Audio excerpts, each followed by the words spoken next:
Hey everyone. Without diving in too deep into the non-dualist approach to excess relationships, meditation, and just emotions and thinking about your relationships, without doing that, I'm going to give you the two primary reasons, the main two reasons you're still thinking about the ex. Super basic. Life's not that hard. First reason, there's only two. I'm bucketing it into these two.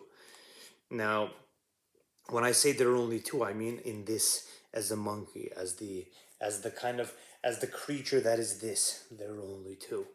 For who I really am and who you really are, there aren't two. There's actually only one.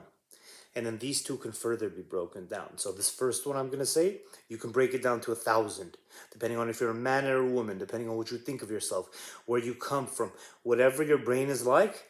You have your own particular, unique, idiosyncratic reason for missing your ex. You think that, but in reality, you can bucket them all into this one, or into these two reasons basically. The first one is you're still not over them. You're still just simply not over them.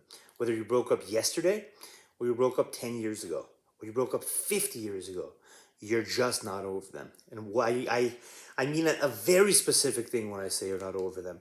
Watch my previous videos if you want to get a very high level intro into my thinking on all things, including relationships and exes. When I say you're missing them, when I say you're not over them, when I say you're still longing for them, when I really say you're not over them, what do I mean by you're not over them? I mean that your identity, who you think you are, isn't trying to survive. The identity that was created with the ex, the identity that comes alive with the ex, the identity that does not exist without the ex. No one else sees you the way they saw you. You don't see yourself the way they saw you. No one else gives that to you. Now, when I say the way they saw you, I'm not talking about anything about their eyes. I'm not talking about anything that happens in their mind. I'm talking about your mind only. The way you perceived it. The stories you built based on being with them. All that stuff you built. All that stuff is an identity. And now it comes crashing down when they're gone. It could be that they left yesterday. Could be that they broke up with you or you broke up with them. They could be a man, a woman. They could be gay. They could be straight. They could be transvestite. They could be all sorts of things. They could even be sick. They can be healthy. They can be any race. They could be any color. It does not matter. They could be rich. They could be the richest person in the world, or they could be the poorest person in the world. Does not matter. It's all about you. It has nothing to do with them. It's all about the way you see yourself when you're with them. Clearly, you're still holding on to it. You're still grasping to that. You don't want to let that go. You don't want to let that part of you die. You want that part to live.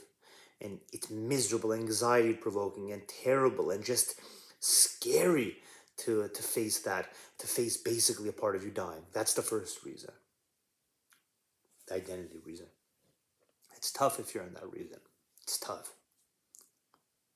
If you're in the second bucket, it's because you already are over them and you haven't, well, definitely you haven't seen them for a while, definitely, but you haven't thought about them. You haven't thought about them for a long time. And if you really ask yourself, are you over them?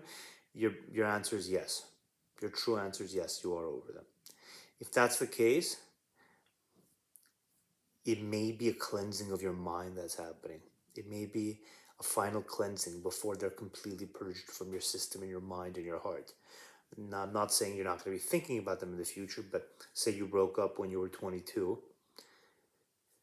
and then you've been thinking about them 23, 24, you've been thinking about them. In 25, you meet somebody else, you jump in another relationship.